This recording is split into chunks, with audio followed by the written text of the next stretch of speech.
میرے پیارے بھائیوں، دوستوں، بزرگوں، نوجوان ساتھیوں، خواتین اسلام، محترمہ بہنوں، السلام علیکم رحمۃ اللہ وبرکاتہ۔ آج کی اس ویڈیو میں جانیں گے کہ افطار کا سنت طریقہ کیا ہے، صحیح طریقہ کیا ہے، اس ویڈیو میں آپ جاننے والے ہیں۔ اور افطار کے وقت کون کون سی دعائیں پڑھنا ہے، دعا مانگنے کا طریقہ کیا ہے، یہ ساری چیزیں آپ اس ویڈیو میں جانیں گے۔ تو ویڈیو کو مکمل دیکھنا تاکہ پورا طریقہ آپ کو سمجھ میں آ جائے۔ تو دیکھیے، سب سے پہلے دعا کا طریقہ جانتے ہیں کہ افطاری کے وقت کون سی دعائیں کثرت سے پڑھنا چاہیے اور دعا مانگنے کا طریقہ کیا ہے، وہ ہم جانتے ہیں۔ اس کے بعد افطار کرنے کا صحیح طریقہ کیا ہے، دعا کب پڑھنا ہے، افطار کے پہلے پڑھنا ہے یا افطار کرنے کے بعد پڑھنا ہے، یہ ہم طریقہ جانیں گے۔ تو سب سے پہلے دعا کا طریقہ ہم بتاتے ہیں آپ کو۔ دیکھیے، جب بھی آپ دسترخوان پر بیٹھیں، افطار کا وقت ہو چکا ہو اور افطار سے کچھ منٹ پہلے آپ دسترخوان پر بیٹھ جائیں، جو نعمتیں ہیں، جو بنا ہوا ہے گھر میں، جو بھی آپ نے افطار کے لیے تیار کیا ہے، سامنے رکھ لیجئے جس طریقے سے میں نے رکھا ہے۔ اس طریقے سے میں صرف آپ کو بتانے کے لیے یہ چند چیزیں میں نے رکھا ہے سامنے، اس طریقے سے آپ رکھ لیں۔ اور رکھا ہی جاتا ہے جب بھی افطار کا وقت ہوتا ہے تو یہ نعمتیں سامنے ہوتی ہیں۔ تو اس طریقے سے جب رکھی ہوئی ہوں نعمتیں، اس وقت آپ چند منٹ پہلے افطار کے وقت بیٹھ جائیں۔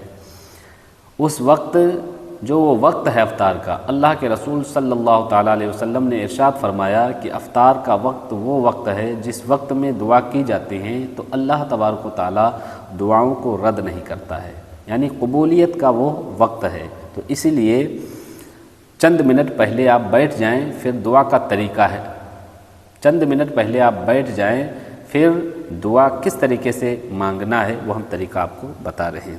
سب سے پہلے آپ ہاتھوں کو اٹھائیں اور درود پاک جو بھی آپ پڑھ سکتے ہیں اس درود پاک کو پڑھ لیں، جو بھی آپ کو آسان لگے، جیسے کہ صلی اللہ علی النبی الامہ والہ صلی اللہ تعالیٰ علیہ وسلم، صلاۃ و سلام علیک یا رسول اللہ صلی اللہ تعالیٰ علیہ وسلم۔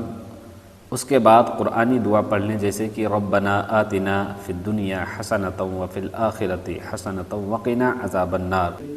پھر پہلے عشرہ کی جو دعا ہے اس کو چند مرتبہ آپ پڑھ لیں، جیسے کہ اللہم رب اغفر وارحم وانت خیر الراحمین، اللہم رب اغفر وارحم وانت خیر الراحمین۔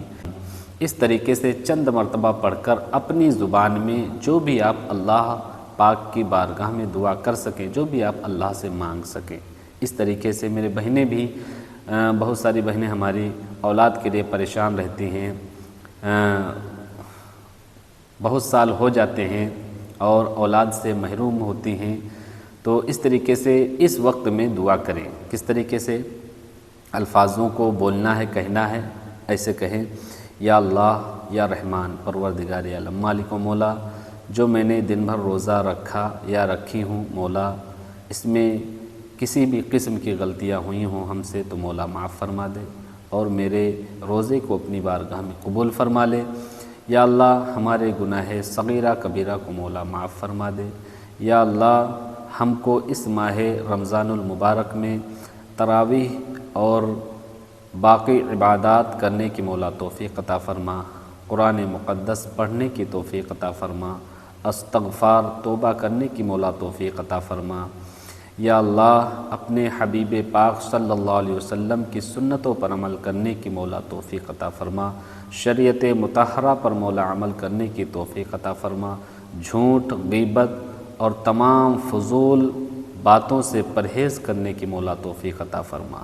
یا اللہ، ہم کو اہدنا الصراط المستقیم پر قائم رہنے کی توفیق عطا فرما۔ اپنے الفاظ میں، اپنی زبان میں جس طریقے سے چاہیں آپ دعا کریں، پھر اللہ پاک کی بارگاہ میں کہیں، یا اللہ، اس ماہ رمضان کے صدقے میں حضور پاک صلی اللہ علیہ وسلم کے وسیلے سے مالک و مولا ہم کو نیک اولاد عطا فرما۔ جو بھی ہماری بہنیں محروم ہیں اولاد سے، اللہ پاک کی بارگاہ میں اس وقت میں دعا ضرور کریں، مولا تعالیٰ رد نہیں فرماتا ہے۔ اس طریقے سے اپنی دل کی آواز سے اللہ کی بارگاہ میں دعا کریں، یا اللہ، اپنے محبوب کے صدقے میں، حضور کے صدقے میں، اس رمضان کے صدقے میں مولا ہم کو نیک اولاد عطا فرما۔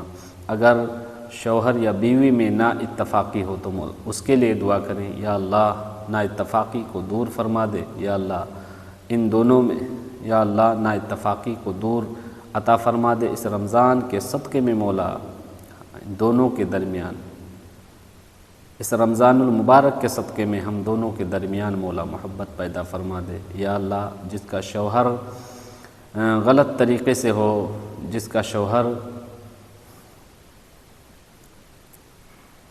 کا شوہر قرض میں ہو، وہ اپنے شوہر کے قرض کے لیے دعا کرے۔ ہماری بہنیں کسی کے گھر میں پریشانیاں ہوں تو پریشانیوں کے لیے دعا مانگے، یا اللہ گھر میں پریشانیاں ہیں دور فرما دے، کاروبار میں رزق میں برکت عطا فرما۔ یا اللہ ہمارے والدین، کسی کے والدین بیمار ہوں تو والدین کے لیے دعا کرے، مولا ان کو شفا عطا فرما، یا کسی کے لیے بھی دعا کرنا ہو تو اس کا نام لے کر کہے، مولا اس رمضان کے صدقے میں اس کو شفا عطا فرما۔ یا اللہ کوئی قرض میں ہو تو اس کے قرض کی ادائیگی عطا فرما۔ اس طریقے سے آپ جو بھی چاہیں اللہ کی بارگاہ میں سچے دل سے دعا کریں، ٹھیک ہے۔ جب آپ تمام دعا کر لیں وقت کے حساب سے، 5 منٹ ہو یا 2 منٹ، جو بھی آپ کے پاس وقت ہو، اس وقت میں اتنی دعائیں کر کے اللہ کی بارگاہ میں اس طریقے سے دعا کریں، پھر آخر میں درود پڑھ کر ختم کریں۔ وصلی اللہ علی النبی الأمی وآلہ صلی اللہ تعالی علیہ وسلم۔ سبحان ربک رب العزت عما یصفون وسلام علی المرسلین والحمد للہ رب العالمین۔ آپ اس طریقے سے اپنی زبان میں اللہ کی بارگاہ میں دعا کریں، ٹھیک ہے، جیسا آپ کہہ سکتے ہیں، لیکن عقیدت سے سچے دل سے اللہ کی بارگاہ میں دعا کریں۔ تو میں نے آپ کو طریقہ بتا دیا دعا کرنے کا۔ اب آپ کو افطاری کا ہم طریقہ بتاتے ہیں کہ کس طریقے سے آپ کو افطار کرنا ہے۔ دیکھیے، سب سے پہلے آپ کھجور لیں، جو سنت طریقہ ہے۔ سب سے پہلے آپ اس طریقے سے کریں، بسم اللہ الرحمن الرحیم، بسم اللہ پڑھ لیں، کھجور کھا لیں، پانی لیں، اور پھر آپ 3 مرتبہ، اگر پیاس کی زیادہ شدت ہے تو 3 سانس میں آپ پانی پورا پی سکتے ہیں، ٹھیک ہے۔ جب آپ افطار کر کے پانی پی لیں، اس کے بعد آپ کو دعا پڑھنا ہے۔ کون سی دعا؟ اللہم انی لکا سمتو وبکا آمنتو وعلیکا توکلتو وعلی رزقکا افطرتو۔ کیا ہے اس کا ترجمہ؟ یعنی اے اللہ، میں نے تیرے لیے روزہ رکھا اور تجھ پر ہی ایمان لایا، اور تجھی پر میں نے توکل کیا، اور تیرے ہی دیے ہوئے رزق سے میں نے افطار کیا، ٹھیک ہے۔ تو اس ترجمے سے سمجھ میں یہ آ رہا ہے کہ اللہ نے جو رزق دیا اسی سے میں نے افطار کیا، ایمان پہلے میں نے لایا۔ یہ جتنی چیزیں ہیں، مطلب اس کا صاف یہی ہے کہ اللہ نے یہ ساری چیزیں سب پہلے میں نے کیا، اس کے بعد ہم افطاری کر رہے ہیں، تو ٹھیک ہے، مطلب یہ ہے۔ تو پہلے آپ بسم اللہ الرحمن الرحیم پڑھیں، افطار کریں، اس کے بعد اس دعا کو پڑھیں۔